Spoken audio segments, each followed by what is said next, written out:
ក្មេងអ្នកដែលកាត់ទាំងខ្ញុំខ្ញុំដេញតែដើមនំស៊ីតែញយស្បែកជើងទុកនៅមុខផ្ទះតែហ៊ានប្រហែងវាច្បាំងជាសយហៅបើមិនតែមានលុយច្រើន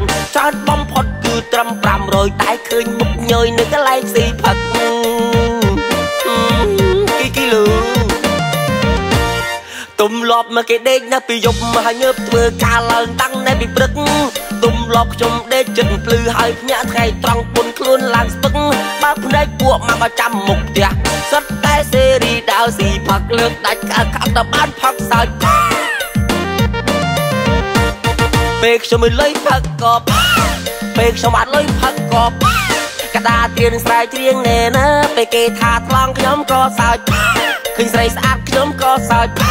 ស្រីមកក្រក់ខ្ញុំក៏សើចពឹងរវឹងខ្ញុំដើរលេលើអត់ការងារធ្វើសាប់តែលឺសូ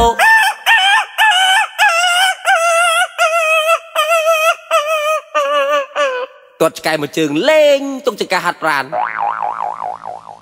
បាយឆ្អែតបបួលក្មេងលេងឈូងជើងសតម្ព្រុងក្បាលសឹកនៅតែដៃ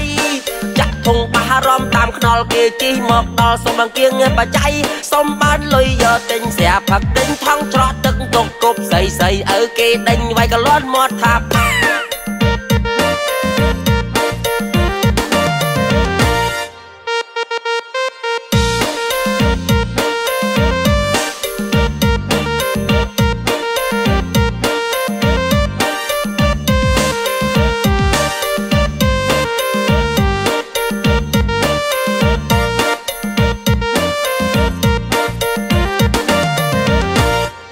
ក្មេងអ្នកដែលកាត់ទាំងខ្ញុំដេញតែដើមនំស៊ីតែញយស្បែកជើងទុកនៅមុខផ្ទះតែហ៊ានប្រហែងវាច្បាំងជាសយហៅបើមិនតែមានលុយច្រើន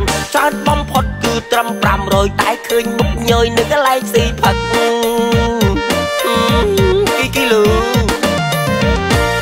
ទុំលប់មកគេដេកនៅពីយប់មកហើយងើបធ្វើការឡើងតាំងនៅពីព្រឹក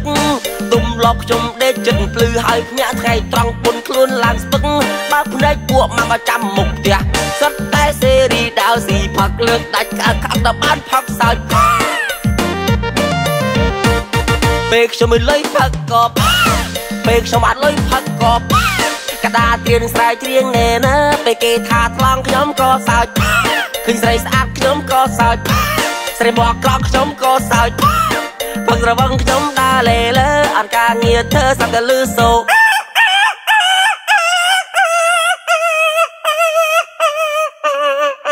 ទាត់ឆ្កែមួយជើងលេងទុកចង្កាហាត់ប្រានបាយឆ្អែតបបួលក្មេងលេងឈូងជើងសតម្ព្រុងក្បាលសឹកនៅតែដៃ